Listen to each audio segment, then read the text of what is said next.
मन की शरारत, इसका क्या अर्थ है केशव? पार्थ, प्राणी के शरीर का एक अदृश्य अंग है मन, जो दिखाई नहीं देता, परंतु वही सबसे शक्तिशाली हिस्सा है शरीर का। ये याद रखो कि मन शरीर का हिस्सा है, उसका आत्मा से कोई संबंध नहीं। आत्मा यदि रथ में बैठा हुआ रथ का स्वामी है, तो मन शरीर रूपी रथ का सारथी है। ये मन ही इंद्रियों के घोड़ों को इधर उधर भटकाता है। कभी यौवन के आवेश में यही चंचल मन मनुष्य को इस भ्रम में डाल देता है कि वो सर्वशक्तिमान है, वो सब कुछ कर सकता है, वो यहां का राजा है, जिसके आगे हर कोई झुक जाने पर विवश है और जिसे हर कोई प्रणाम करता है।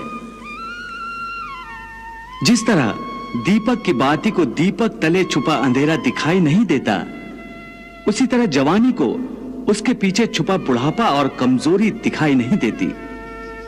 परंतु जब शरीर के दीपक में यौवन शक्ति का घी जल जल कर समाप्त होने लगता है और दीपक तले छुपा अंधेरा बढ़ने लगता है, तो मनुष्य घबराकर चिल्लाने लगता है, मैं बीमार हूं।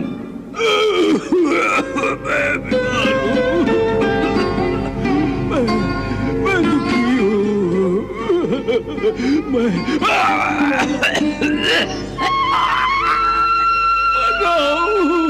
मैं मर रहा हूं, मुझे बचाओ।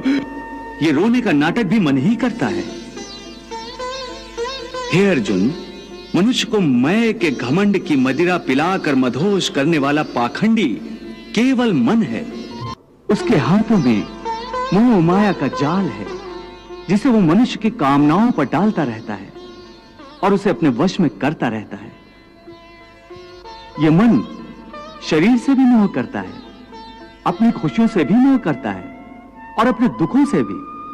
खुशियों में खुशियों से भरे गीत गाता है, तो दुख में दुख भरे गीत गुनगुनाता है।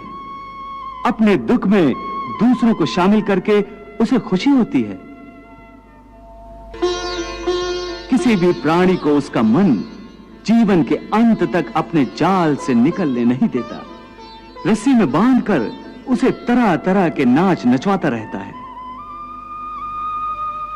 वो जीव को इतनी फुर्सत भी नहीं देता कि वो अपने अंतर में झांक कर अपनी आत्मा को पहचाने और आत्मा के अंदर जिस परमात्मा का प्रकाश है, उस परमात्मा का साक्षात्कार करे। हे पार्थ, प्राणी के लिए आवश्यक है कि प्राणी अपने मन को काबू में करके अपने अंतर में झांक कर आत्मा को देखे।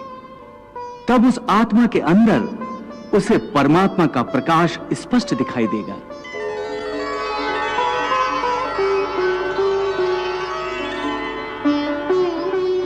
उसी को परमात्मा का साक्षात्कार कहते हैं। तुम तो कहते हो कि अपने अंतर में झांक कर आत्मा को और उस आत्मा में प्रकाशित परमात्मा को पहचानो, अर्थात आत्मा से अलग कोई और है जो आत्मा को पहचानेगा। ये किसको कह रहे हो कि आत्मा को पहचानो?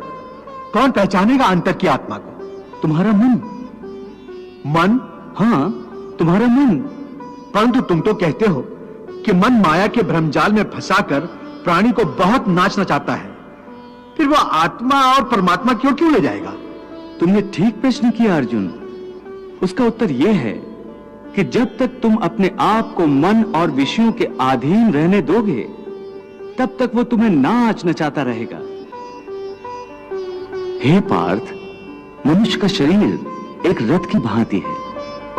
उस रथ के जो घोड़े हैं, उन्हें मनुष्य की इंद्रियां समझो, जैसे आंख, नाक, कान, मुख, जीवा आदि। उन इंद्रियों को, घोड़ों को जो सारथी चलाता है, वो सारथी ही मन है। और उस रथ में बैठा हुआ जो उस रथ का स्वामी है, वही आत्मा है। मनुष्य की इंद्रियां अपने विषयों की ओर आकर्षित होती रहती हैं और उसका मन इंद्रियों को उनके विषयों की ओर ही दौड़ाता रहता है। यह तभी तक हो सकता है जब तक जीवात्मा अपने मन को अपने काबू में ना लाए। जब तक मन काबू में नहीं आएगा, वो इंद्रियों को उनके विषयों की ओर ही दौड़ाता रहेगा। विषय उनको बुलाते हैं, इंद्रियां उनकी तरफ भागती हैं और मन जीवात्मा की परवाह किए बगैर रथ को उस ओर लिए जाता है।